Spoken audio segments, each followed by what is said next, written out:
नमस्कार मित्रांनो, स्वागत आहे तुमचं राजाधिराज छत्रपती शाहू महाराजांच्या दुसऱ्या भागामध्ये। तर मित्रांनो, शाहू महाराजांच्याबद्दल बोलल तेवढं कमीच आहे, त्यांच्यासाठी बोलण्यासाठी भरपूर काही आहे। लोकराजा छत्रपती शाहू महाराज यांनी दीनदुबळ्या गोरगरीब बहुजनांसाठी बरंच काही केलेलं आहे।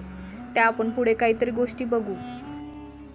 लोकराजा शाहू महाराजांनी 28 वर्ष राज्यकारभार केलेला कोल्हापूर संस्थानामध्ये बऱ्याच काही महत्त्वाच्या गोष्टी केलेल्या आहेत। कोल्हापूर संस्थानात सक्तीचे मोफत शिक्षणाचा कायदा केला, तसेच 500 ते 1000 वस्तीच्या गावामध्ये शाळा कायदा केला। जे पालक आपल्या मुलांना पाठवणार नाहीत त्यांना 1 रुपये दंड आकारण्याची कायदेशीर तरतूद ही शाहू महाराजांनी केली। अस्पृश्याच्या आर्थिक स्थिती सुधारणा करण्याच्या उद्देशाने शाहू महाराजांनी अस्पृश्यांना स्वावलंबी बनवण्याचे ठरवले। त्यासाठी अस्पृश्यांना स्वतंत्र व्यवसाय करण्यास प्रोत्साहन दिले, दुकाने, हॉटेले असे काढून दिले आणि आर्थिक मदत केली। अस्पृश्यांना शिवणयंत्रे देऊन स्वतंत्र व्यवसाय करण्यास प्रोत्साहन दिले आणि राजवाड्यातील कपडे शिवून घेण्यास सुरुवात केली। गावच्या पाटलाने कारभार चांगला चालवावा यासाठी शिक्षण देणाऱ्या पाटील शाळा, प्रत्यक्ष व्यावसायिक शिक्षण देणारी तंत्रे, कौशल्य शिक्षणाच्या शाळा असे उपक्रम त्यांनी राबवले। ह्या झाल्या शिक्षणाच्या गोष्टी। ह्याबद्दल बोलायचं तर कमीच आहे, पण अजून भरपूर काही गोष्टी चांगल्या केलेल्या आहेत शाहू महाराजांनी। छत्रपती शाहू महाराजांचे आणि डॉक्टर बाबासाहेब आंबेडकरांचे नाते खूपही जिव्हाळ्याचे आणि प्रिय होते। 26 जुलै 1902 शाहू महाराजांनी कोल्हापूर संस्थानात मागासवर्गीयांसाठी नोकरी 50% जागा राखीव ठेवल्या। 1818 साली कोल्हापूर संस्थानातील महार वतने रद्द करून त्या जमिनी अस्पृश्य बांधवांच्या नावे केल्या। 22 फेब्रुवारी 1918 कोल्हापूरच्या गॅझेटमध्ये जाहीरनामा प्रसिद्ध करून संस्थानातील बलुतेदारी पद्धती कायद्याने बंद केली आणि बलुतेदारांना समाजातील सर्व उद्योगधंदे खुले केले। 15 जानेवारी 1919 रोजी राजर्षी शाहू महाराज यांनी कोल्हापूर संस्थानात आजपासून सार्वजनिक जागी व सार्वजनिक संस्थांमध्ये अस्पृश्यता पाळली जाणार नाही असा आदेश काढला। छत्रपती शाहू महाराजांचा आणि डॉक्टर बाबासाहेब आंबेडकरांचा हा फोटो पाहून मला मनाला खूपच समाधान वाटते। 31 जानेवारी 1920 रोजी मूकनायक हे मराठी भाषेतील एक पाक्षिक प्रकाशित करण्यात आला। त्या पाक्षिकासाठी छत्रपती शाहू महाराजांनी 2500 रुपयाची आर्थिक मदत केली होती। सप्टेंबर 1920 मध्ये राजर्षी शाहू महाराजांच्या आर्थिक मदतीमुळे बाबासाहेब अभ्यासक्रम पूर्ण करण्यासाठी इंग्लंडला रवाना झाले। 21 एप्रिल 1919 उत्तर प्रदेशातील कानपूर येथे भरलेल्या 13व्या अखिल भारतीय कुर्मी क्षत्रिय परिषदेचे अध्यक्ष राजर्षी शाहू महाराज होते। या ठिकाणी भाषणाने प्रभावित होऊन कानपूरच्या जनतेने त्यांना राजर्षी ही पदवी दिली। 1913 कोल्हापूर संस्थानात सहकारी संस्थांचा कायदा करून सहकारी चळवळीची मुहूर्तमेढ रोवली। तसेच 1916 बहुजन समाजाला राजकीय हक्क मिळवून देऊन निपाणी येथे डेक्कन रयत संस्थेची स्थापना केली। 1918च्या मुंबई येथील पीपल युनियन सभेचे अध्यक्षस्थान राजांनी भूषवले। 1895 शाहूपुरी येथे गुळाची बाजारपेठ स्थापन केली। आतापर्यंत आपण फॅक्ट बद्दल बऱ्याच काही गोष्टी बोललो। आता पुढे मी काही वंशावळीचे फोटो लावलेले आहेत, ते तुम्ही बघा।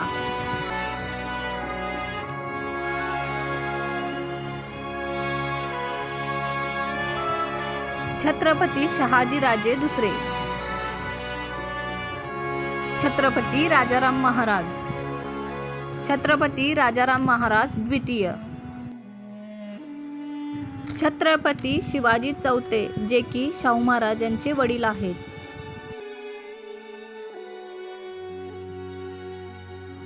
श्रीमंत आनंदीबाई राणीसाहेब ह्या शाहू महाराजांच्या आई आहेत,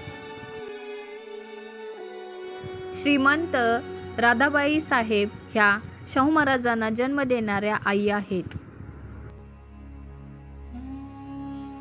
श्रीमंत जयसिंगराव आबासाहेब घाडगे छत्रपती शाहू महाराजांचे जन्मदाते वडील आहेत,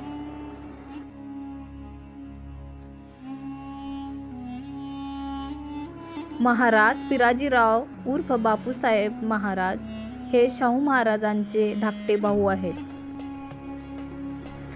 प्रिन्स शिवाजी हे शाहू महाराजांचे लहान पुत्र आहेत। श्रीमंत चंद्रप्रभाबाई ह्या शाहू महाराजांच्या बहीण आहेत, ज्यांचा आंतरजातीय विवाह हा शाहू महाराजांनी घडवून आणला. छत्रपती राजाराम महाराज हे शाहू महाराजांचे मोठे पुत्र आहेत. श्रीमंत लक्ष्मीबाई राणीसाहेब आईसाहेब ह्या शाहू महाराजांच्या पत्नी आहेत. शाहू महाराजांनी डिग्रीचा मेडल घेतलेला हा फोटो आहे. आतापर्यंत आपण वंशावळीचा अभ्यास केलाय. आता पुढे थोडं काहीतरी आणि बघू. इतिहासात बऱ्याच काही गोष्टी घडलेल्या आहेत, तसेच शाहू महाराजांच्या काळातही गोष्टी काही घडलेल्या आहेत. त्यातील एक गंगाराम कांबळेंची गोष्ट आहे, ती आपण बोलू. गंगाराम कांबळे हे महाराजांच्या सरकारी पागेतील मोतबदार होते. अजूनही बऱ्याच घोड्यांच्या तबेल्यात महार मोतबदारांची संख्या होती. हे सर्वजण घोड्यांची निगा राखायचे. उन्हाळ्याचे दिवस होते. दुपारच्या जेवणासाठी सर्वजण कर्मचारी न्याहारी उघडून जेवायला बसले होते. बिना पाण्याची भाकरी खाणं अशक्य होतं.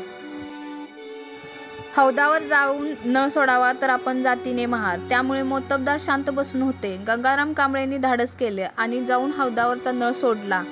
गंगाराम कांबळे नळ सोडत असताना सवर्ण हिंदू लोकांनी दंगा करण्यास सुरुवात केली. महाराजांचे हौद विटाळ झाला असे त्यांची सुरुवात होती. सर्व सवर्ण गोळा झालेत. नेमके त्याच वेळी शाहू महाराज दिल्लीला गेलेले होते. सवर्णांनी चाबूक घेऊन गंगाराम कांबळेंची पाठ फोडून काढली व रक्तबंबाळ झालेले गंगाराम खाली पडले. मग शाहू महाराज थोड्या दिवसांनी आल्यानंतर ते शाहू महाराजांना भेटलेत. शाहू महाराजांना हा प्रसंग सांगितला. शाहू महाराजांनी रक्तबंबाळ झालेली पाठ पाहिल्यानंतर मारेकरांना बोलवून घेतले आणि सर्व मारेकरांना स्वतः हंटरने फोडून काढले. मग महाराजांनी आदेश काढला की सर्व विहिरी, नळे, पाणवठे ज्या ठिकाणी सर्व जाती धर्माचे लोक पाणी पितील भरतील असा त्यांनी आदेश काढला. राजेंनी गंगारामांच्या पाठीवरती हात ठेवला होता, पण सवर्णांचा राग शांत झाला नव्हता. त्यानंतरही त्यांनी गंगारामांच्या वरती चोळीचा आळ घेतला. महाराजांच्या इन्फंट्रीत संताराम नावाचा शिपाई होता. त्याला जुगाराचा नाद होता.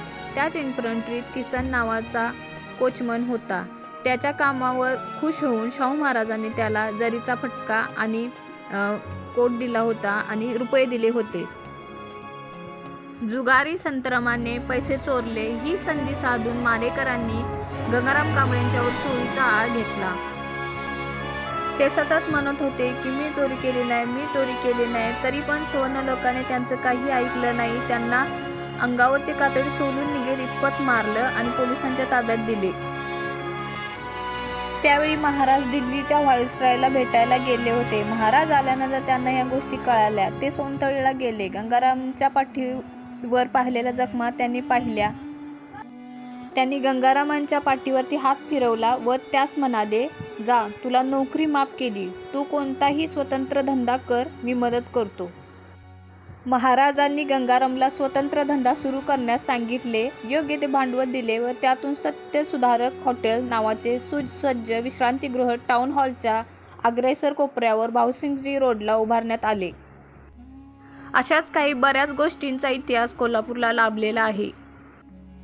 आता आपण थोडं शालिनी पॅलेसबद्दल बोलूया. शालिनी पॅलेसची बांधणी ही 1931 ते 1934च्या काळात 8 लाख रुपये खर्च करून बांधण्यात आली. महाराष्ट्र राज्याच्या कोल्हापूर शहरातील राजवाड्याचा राजकुमारी शालिनी राजे यांचे नाव देण्यात आले. शालिनी पॅलेस रंकाळा तलावाच्या पश्चिमेला आहे. राजकुमारी शालिनी राजे यांचे काही जुने फोटो मी टाकलेले आहेत, ते तुम्ही बघा.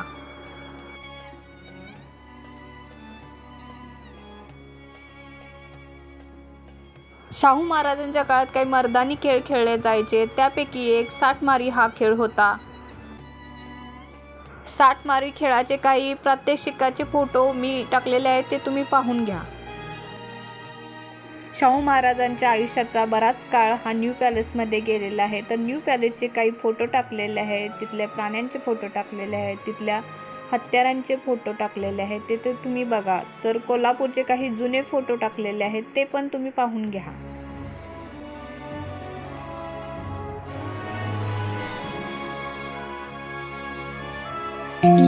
बोलताना काही चुकलं असेल तर प्लीज माफ करा मला.